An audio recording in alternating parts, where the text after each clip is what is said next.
Life insurance کیسا ہے؟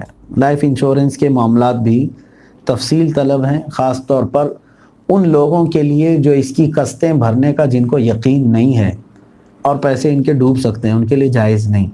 Instalment پر ہوتے ہیں نا یہ، اگر کوئی بندہ بھر رہا تھا لیکن بیچ میں بھرنے سے عاجز ہو سکتا ہے تو اس کے پیسے نقصان ہو سکتے ہیں۔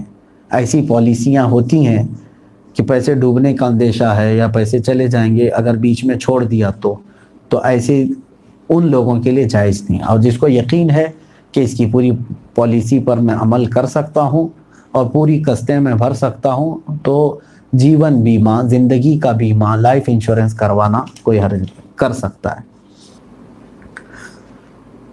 بینک میں کام کرنا کیسا ہے اور ریئل اسٹیٹ میں کام کرنا کیسا ہے؟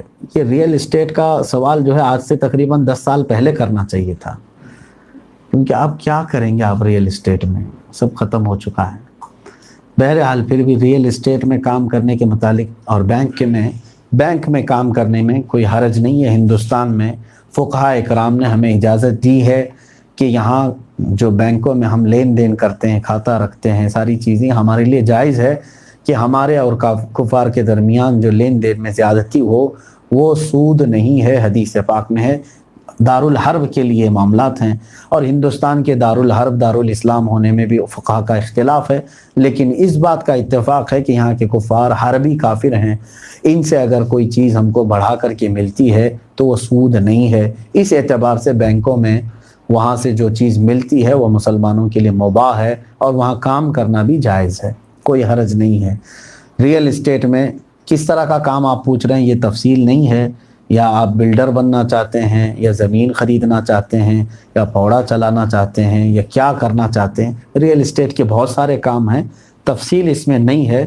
پوری فیلڈ الگ الگ چیزیں ہو سکتی ہیں نا ریئل اسٹیٹ میں۔ ہاں، اگر خالی دلالی کے بارے میں پوچھ رہے ہیں کہ زمین اس کو دلایا اس کو دلایا، مجہول رہ گئے یعنی معلوم نہیں دونوں کو بھی کہ کیا یہ بیچ والا لے رہا ہے، تو یہ ناجائز طریقہ ہے۔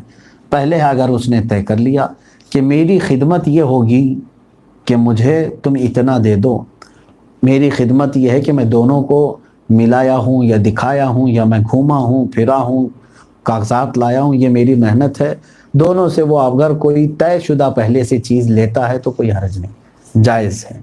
اسی کے اور بھی دیگر تفصیلات ہیں، وہ مفتیان اکرام سے فتویٰ لکھ کر کے طلب کریں۔ فون میں اور موبائل میں اتنا ہی ہو سکتا ہے۔ وآخر دعوانا ان الحمد للہ رب العالمین۔ السلام علیکم۔